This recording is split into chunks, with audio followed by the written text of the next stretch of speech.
অবশেষে নিজের viral video নিয়ে মুখ খুললেন অভিনেতা সাহেব ভট্টাচারিয়া। সিনেমা থেকে সিরিয়ালে আসার পর অর্থাৎ কথা সিরিয়াল জয়েন করার পর কিন্তু তার খ্যাতি দিনে দিনে একেবারে সীমানার বাইরে চলে যাচ্ছে। আসলে কথা সিরিয়ালটা দর্শকরা এতই পছন্দ করে নিয়েছে যে চারিদিকে এখন সাহেব আর সুস্মিতাকে নিয়ে সাড়া পড়েছে। তাদের কেমিস্ট্রি এতই ভালো লেগেছে দর্শকের যে তাদের রিল লাইফ থেকে রিয়েল লাইফেও তারা চায় যেন বিয়ে করে তারা একসাথে থাকে। তাই যাকে নিয়ে এত চর্চা তাকে নিয়ে একটু বেশি চর্চা হবে না? তো সেই জন্য সাহেবের রিসেন্টলি একটা ভিডিও ভাইরাল হয়েছে, যেটি একটি সেক্স রিলেটেড নিউড ভিডিও। আজই ছিল তার তবুও ভালোবাসি বলে একটি সিনেমার প্রেস মিট। তো সেইখানেই সাহেব এই ভাইরাল ভিডিও নিয়ে মুখ খুললেন সাংবাদিকদের প্রশ্নে। তিনি বললেন যে এই ভিডিওটি সম্পূর্ণভাবে আমাকে ফাঁসানোর চেষ্টা করা হচ্ছে। এছাড়াও আমি সাইবার ক্রাইম ডিপার্টমেন্ট এবং পুলিশকে সমস্তটা জানিয়েছি, তারা খতিয়ে দেখার চেষ্টা করবে এই বিষয়টি।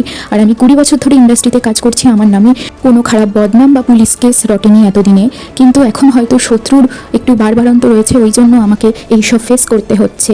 এর আগেও আনন্দী সিরিয়ালের হিরো ঋত্বিকের এরকম একটি ভাইরাল ভিডিও বেরিয়েছিল, তো সেটা নিয়ে সেও মুখ খুলেছিল।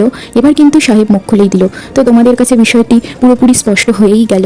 তো বন্ধুরা, তোমরা কারা কারা মনে করো যে এই ভিডিওটা সত্যি নাকি মিথ্যে? তো সেটা কমেন্টে জানিও। আর তোমাদের কথা সিরিয়ালের সাহেব ও সুস্মিতাকে কীরকম লাগে সেটা কমেন্ট করে জানাতে ভুলো না।